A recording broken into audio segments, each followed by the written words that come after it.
एक डिफरेंस था, वो था किंग और प्रिंस की लड़ाई। और कोहली अड़े रहे तो पता लगा कि किंग किंग होता है भाई। पिछले मैच में गिल ने बहुत बढ़िया खेला था, शतक मारा था, उनके पापा ने ऐसे सेलिब्रेट किया जैसे लड़के ने सेंचुरी तो मारी है, साथ में यूपीएससी भी क्लियर हुआ है उसका। भाई एक तो ये 15 साल का लड़का वैभव सूर्यवंशी भाई इतना मार रहा है, गेंदबाज का गेंदबाज बना रखा है इसने। इरफान पठान ने बोला भी कि भाई मुझे बड़ा बुरा लगा कि तुमने 15 साल के बच्चे को ऐसे ऐसे बाउंसर्स मारी हैं। इरफान पठान साहब ये इसलिए बोल पा रहे हैं कि इरफान पठान साहब बॉलिंग नहीं कर रहे, वो कर रहे होते तो पहली बाउंसर वही मारते इसके मुंह पे। टेढ़ी टोपी वाला नेहरा और सीधी टोपी वाला गिल, इन दोनों ने मिलकर जो अपने रिसोर्सेज का यूज किया भाई, काबिले तारीफ है। ये एक लौती टीम है जो एआई का इस्तेमाल करती है। अभिषेक और ईशान किशन जैसे हैदराबाद ठोकती थी ना पावर प्ले में, इनके पास तो पावर प्ले का पीपी ही था।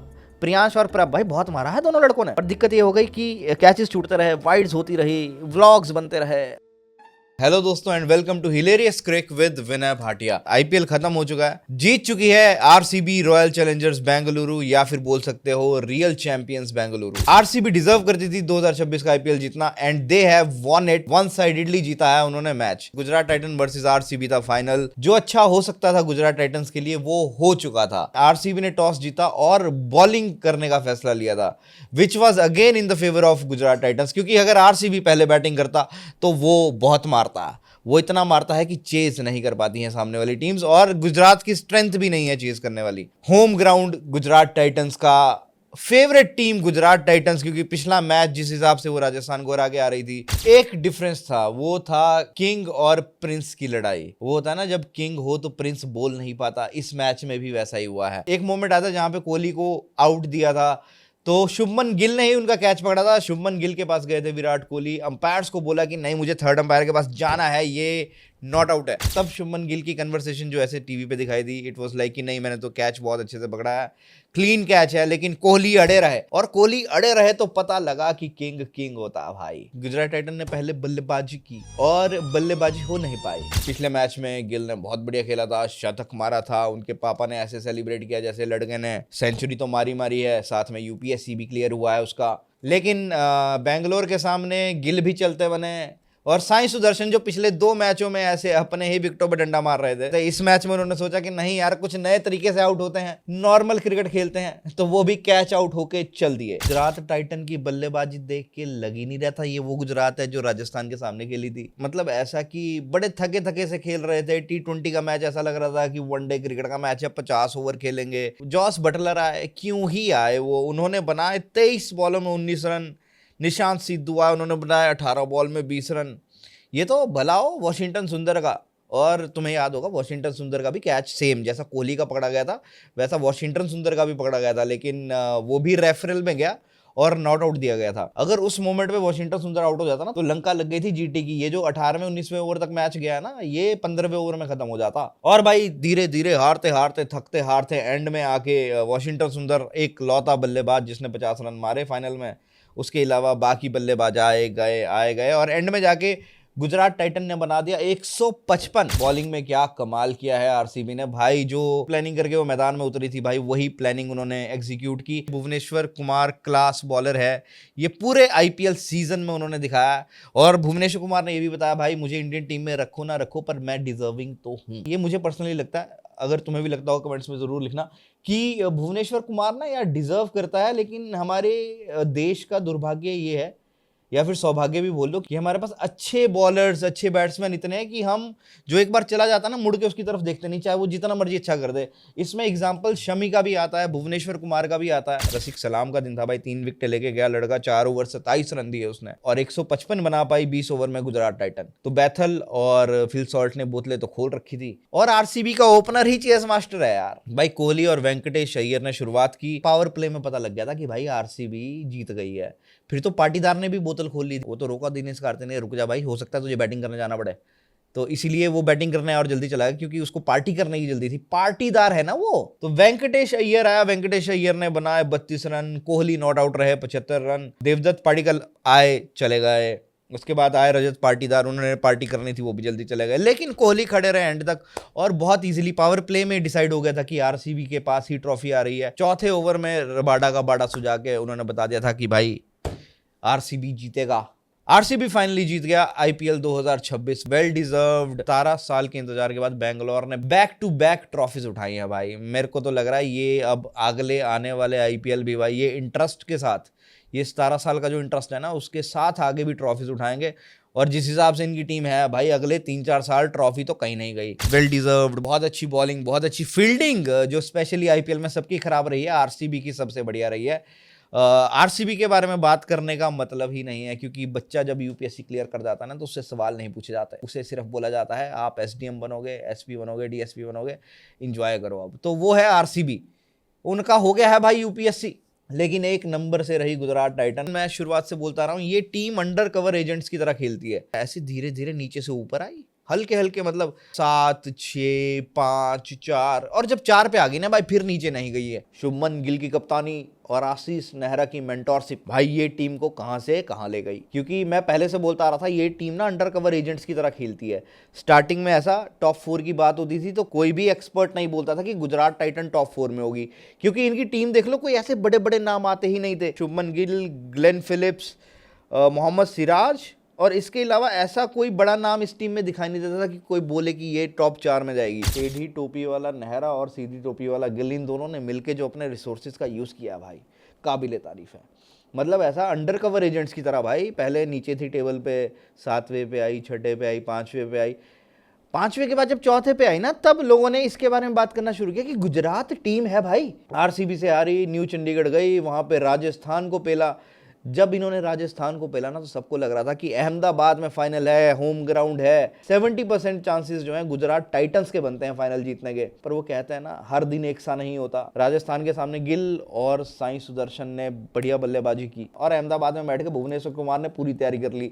रसिक सलाम को साथ में बिठाया, हेजलवुड को साथ में बिठाया, डफी को साथ में बिठाया, इन्होंने तैयारी कर ली कि भाई देखो गिल है, गिल के बाद ये अपना कौन है, ये साई सुदर्शन। हाँ, साई सुदर्शन का मतलब ऐसा नाम भी बहुत ज़्यादा नहीं लिया जाता कि ये 2 लौंडे हैं, ये गए तो टीम गई। तो इन्होंने उस पर कॉन्सेंट्रेट किया, इन्होंने दोनों को आउट किया, बहुत इजीली आरसीबी ने फाइनल जीता।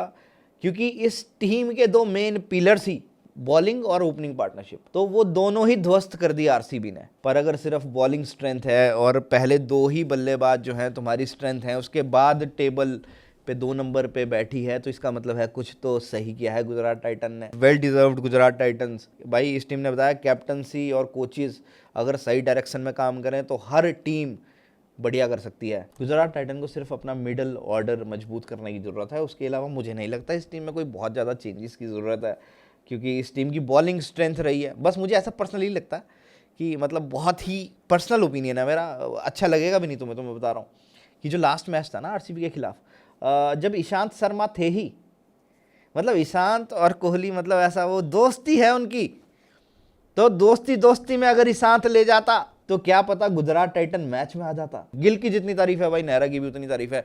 नेहरा डगआउट में ऐसा बैठा ही नहीं, एक पार्थिव पटेल था जो डगआउट से उठा नहीं भाई। आशीष नेहरा तो उस मैच में भी नहीं बैठता था जिस मैच में ऐसा लगता था मैच खत्म हो चुका है, उसमें भी लगा होता था कि नहीं ये कर दे, अरे नहीं इस बॉलर को नहीं, उसको राशिद को दे दे। बट फाइनल वाला मैच देखे तो आशीष नेहरा को थोड़ा बुरा तो लगा होगा। आशीष नेहरा ने दिनेश कार्तिक को गाली दी थी ना, अब एक तो पकड़ ले, तो वो तो बैठा हुआ था आरसीबी के डगआउट में और जीत गया भाई। आशीष नेहरा को देख के बड़ा अच्छा फील होता है, और दिल्ली का लौंडा दिखता है उसमें पूरा। गुजरात टाइटन बढ़िया करके गई है भाई, all the best next year के लिए। मतलब ये साल जीतते जीतते रह गए, नेक्स्ट ईयर में भी गुजरात टाइटंस अगर आरसीबी ऊपर नीचे हुई तो, मेरा पर्सनल ओपिनियन है भाई, बहुत गलत हो सकता है। गुजरात टाइटन को करना कुछ नहीं है, चिल करो, मिडिल ऑर्डर में 1-2 बैट्समैन देख लो बढ़िया से, और कुछ और करने की जरूरत ही नहीं है इस टीम को। गुजरात टाइटन के बाद आते हैं हम सनराइजर्स हैदराबाद पे। स्लॉगर्स की टीम, टुल्लो की टीम बहुत मारती है, टॉस जीतो तो इन्हें बैटिंग मत दो वरना लाल कर देगी, ऐसा बाकी टीमें बोलती थी। SRH बहुत मारने वाली टीम, ये एक लौती टीम है जो AI का इस्तेमाल करती है, अभिषेक और ईशान किशन। अगर देखो ना SRH 18 पॉइंट्स पे फिनिश की थी, तीसरे नंबर पे। मतलब आरसीबी, गुजरात और हैदराबाद तीनों टीमें 18 पे क्वालिफाई की है, मतलब तीनों टीमें ही टक्कर की टीमें थी। सिर्फ रन रेट की वजह से तीसरे नंबर पे फिनिश किया है हैदराबाद। और भाई क्या टीम है ये, इनका दिन होता है ना तो सामने वाली टीम की अमावस्या कर देते हैं ये। हाँ भाई, आने ही नहीं देते दूसरी टीम को अंदर। ये तो राजस्थान रॉयल का जैन अल्फा वैभव सूर्यवंशी, 29 बॉलों पे 97 मार गया, बस वहीं पे एसआरएच बाहर हो गई थी। जिस टीम में भाई अभिषेक, ईशान, ट्रेविस हेड, क्लासन, भाई अगर ये बल्लेबाजी है ना तुम्हारे पास, तो सामने वाली बॉलिंग यूनिट रात को सोती नहीं है, बैठ के तैयारी करती है कि इनको कैसे आउट किया जाए। पहले ईशान किशन ने कैप्टनसी की, उसके बाद पैट कमिंस ने की। दोनों ने कैप्टनसी में बहुत बढ़िया किया, लेकिन जब राजस्थान रॉयल सामने आई थी ना, तो ये समझ नहीं पाए कि हुआ क्या इनके साथ, क्योंकि वो 15 साल का लड़का हमारा सूर्यवंशी इनके सामने आया, पैट कमिंस का गोइंग करवा दिया भाई इन्होंने। बहुत मारा यार, बहुत मारा पैट कमिंस को। पैट कमिंस वैसे ही लाल रहता है और लाल करके भेज दिया था। तो हैदराबाद का तो एक बुरा दिन था, वो एलिमिनेटर में आ गया, वो बाहर हो गई, वरना ये टीम कंटेंडर थी फाइनल जीतने की। तो हैदराबाद को जिन्होंने बाहर किया वो थी राजस्थान रॉयल, वो टेबल पे थी चौथे नंबर पे। ये टीम 16 पॉइंट्स के साथ क्वालिफाई करी थी, और एलिमिनेटर में जो धोया है इन्होंने सनराइजर्स हैदराबाद को, भाई एक तो ये 15 साल का लड़का वैभव सूर्यवंशी, भाई इतना मार रहा है, गेंदबाज का गेंदबाज बना रखा है इसने। इतना कौन मारता है इस उम्र में। और इससे पूछा गया कि भैया ये मतलब ऐसा तुम कार्टून देखा करो, तो वो बोलता है भैया हम पहले कार्टून ही देखते हैं फिर मारते हैं आके। भाई Vaibhav Suryavanshi post match presentation में 5 बार आया है। ऑरेंज कैप इसे मिली है, most valuable player, emerging player of the season, super striker,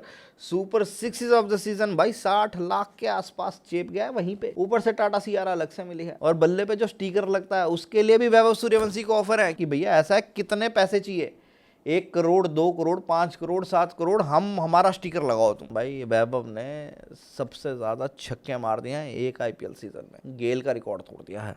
भाई वैभव सूर्यवंशी इतना बढ़िया खेला है ना कि यशस्वी जायसवाल, ध्रुव जुरैल, रियान पराग, इनकी बात ही नहीं कर रहा है कोई राजस्थान से। भाई इतना आउटसाइडो कर दिया है इस लड़के ने। मुझे पर्सनली वैभव ने बहुत इंप्रेस किया है, पर जो लास्ट मैच था ना उसमें जो बाउंसरें पड़ी हैं वैभव सूर्यवंशी को, चाहे वो सिराज था, चाहे वो रबाडा था। इरफान पठान ने बोला भी कि भाई मुझे बड़ा बुरा लगा कि तुमने 15 साल के बच्चे को ऐसे ऐसे बाउंसर्स मारी हैं। ही ऑल्सो सेड कि I know it's professional cricket, but मेरे अंदर का जो बाप है ना उसको बुरा लगा। तो भाई बात तो सही है, बंदे थोड़ा सा लिहाज तो करते ही हैं छोटे का, पर दिक्कत वाली बात है ना हमारा छोटा भी नहीं लिहाज कर रहा ना। इसने रातों की नींदें उड़ाई हुई है बॉलर की, वो रात को सोते नहीं कि कल वैभव आएगा। इरफान पठान साहब ये इसलिए बोल पा रहे हैं कि इरफान पठान साहब बॉलिंग नहीं कर रहे, वो कर रहे होते तो पहली बाउंसर वही मारते इसके मुंह पे। बट बढ़िया भाई, कॉम्पिटिटिव फील्ड है। वैभव मुझे नहीं लगता वो डरता है, वो कार्टून देखेगा, आएगा फिर मार देगा। वैभव सूर्यवंशी के होते हुए बाकी किसी की बात ही नहीं हो रही है राजस्थान रॉयल्स में। यशस्वी जायसवाल, रियान पराग, ध्रुव जुरैल जिसका बहुत अच्छा सीजन रहा, कोई बात ही नहीं कर रहा। क्यों? क्योंकि राजस्थान रॉयल में सिर्फ एक ही बंदा नजर आ रहा है, वो है वैभव सूर्यवंशी। पर मैं बात जरूर करूंगा, ध्रुव जुरैल ने बहुत इंप्रेस किया इस सीजन में। यशस्वी जायसवाल, किसी इंडियन एक्सपर्ट ने बोला था कि भाई वो तो ओवरशैडो कर दिया है, वो ओवरशैडो हो चुका है वैभव सूर्यवंशी की वजह से, उसे किसी और टीम में चला जाना चाहिए, क्योंकि अगर वो वैभव सूर्यवंशी के साथ ओपन करता रहा तो कभी दिखेगा ही नहीं। और मैं भी इस बात से एग्री करता हूँ कि ओवरशैडो तो हुआ है, सिर्फ यशस्वी नहीं, पूरा राजस्थान रॉयल। और इनके कप्तान पे आ जाते हैं। कप्तान ही बहुत बढ़िया की रियान पराग ने, मुझे पर्सनली लगता है कंट्रोवर्सी में जरूर आए थे, वो वेप पी लिया था इन्होंने। राजस्थान रॉयल भाई बहुत अच्छा किया इस season, and all the best for the next season. और अब आ जाते हैं दोस्तों मेरी फेवरेट टीम पंजाब किंग्स, वो टीम जो पहले 7 मैचों में से 1 नहीं हारी और अगले 7 में सिर्फ 1 जीती। ऐसा तो हाल था पंजाब का भाई, स्टार्टिंग हुआ टूर्नामेंट का top of the table, top of the table, top of the table, लेकिन जब एंड वाले मोमेंट आने लगे ना, जब ऐसे सबके आगे क्यू लग रहा था, ये भाई साहब एंड में फंस गए। और फंसे भी कहाँ पे, सिर्फ 1 पॉइंट के चक्कर में। अगर वो कोलकाता वाला मैच बारिश से ना धुला होता और उसके बाद इन्होंने रील ना बनाई होती कि जाओ दिता 1 पॉइंट, तो अगर वो 1 पॉइंट हुंदा तो राजस्थान नहीं हुंदी, पंजाब हुंदी दोस्त। पंजाब सरपंच साहब की टीम, श्रेयस अय्यर साहब, भाई बहुत अच्छा लीड किया सरपंच साहब ने, पर मुझे ऐसा लगता है उन्हें धर्मशाला में रास ही नहीं आया। ऐसे पहाड़ों पे 3 मैच खेले, तीनों हार गए। वो होता है ना पंजाबियों का थोड़ा सा रहता है कि भाई अब वीकेंड है, घूमन चलते हैं, तो फिर घूमने निकलते हैं पहाड़ों की तरफ। तो जब रास्ते यूं हो जाते हैं ना, उल्टियां मारते चलते हैं। वही वाला सीन हुआ पंजाब का धर्मशाला में। हर मैच में हारे हैं, हर मैच में ऐसा लग रहा था तबीयत खराब है इनकी। 1 नहीं जीते, 2 नहीं जीते, 3 नहीं जीता भाई। ये उसके बाद लखनऊ में जाके जीता, लखनऊ से आखिरी मैच। पंजाब की टीम मेरी फेवरेट भी है। एक तो हमारी प्रीति जिंटा के लिए मुझे ज्यादा बुरा लगता है, पिछले 19 सालों से प्रीति जिंटा हर मैच पंजाब के लिए स्टैंड्स में आके खड़ी होती है भाई। उसके पास एक ट्रॉफी नहीं है, मुझे बुरा लगता है। पिछली बार फाइनल्स में आ रहे थे, इस बार लगा कि फाइनल जीतेंगे। पंजाब की टीम थी तो बढ़िया भाई, इनका पावर प्ले ही इनका रहता था। जैसे हैदराबाद ठोकती थी ना पावर प्ले में, इनके पास तो पावर प्ले का पीपी ही था। प्रियांश और प्रभ भाई बहुत मारा है दोनों लड़कों ने, पर दिक्कत ये हो गई कि कैचेस छूटते रहे, वाइड्स होती रही, व्लॉग्स बनते रहे, सोशल मीडिया की लड़ाई में आ चुके थे ये सारे, पर हल्का सा तो फोकस हिला था भाई पंजाब का। बट टीम बहुत शानदार है, ऐसा कोई दिक्कत वाली बात है नहीं पंजाब में। बस थोड़ी सी फुकरी ज़्यादा मार गए पहले 7 जीतने के बाद। तो वो पंजाबियों की आदत रहती है कि बुर्रा पंजाबी आ गए हो तो आगे हुए तो वो वाला सीन रहा पंजाब का कि शुरू में कोई हारा नहीं, अब बाद में जीतने का नाम नहीं लिया। अगर वो 1 पॉइंट कोलकाता का वो रील नहीं बनाते और वो हमारे पास होता तो शायद कहानी कुछ और होती। बट ऑल एंड ऑल, जब तक श्रेयस अय्यर सरपंच साहब कप्तान टीम के साथ हैं, ये टीम अगले साल और स्ट्रांगली आएगी और पंजाब जीतेगा IPL 2027। मेरा पर्सनल ओपिनियन है, मेरी फेवरेट टीम है इसलिए। बाकी तुम्हें क्या लगता है पंजाब के साथ दिक्कत क्या रही, कमेंट्स में फटाफट लिखना। तो दोस्तों आज का वीडियो यहीं पे ख़त्म करते हैं। ये थी पहली 5 टीमें जिनके बारे में मुझे लगता था बात करनी बनती थी। अब बाकी बची जो टीमें उनके बारे में बात करेंगे अगले वीडियो पे। तो अगर दोस्तों वीडियो अच्छा लगा तो नीचे लाइक कर देना, चैनल को सब्सक्राइब कर देना और इंस्टाग्राम पे फॉलो कर देना। मिलते हैं अगले वीडियो में।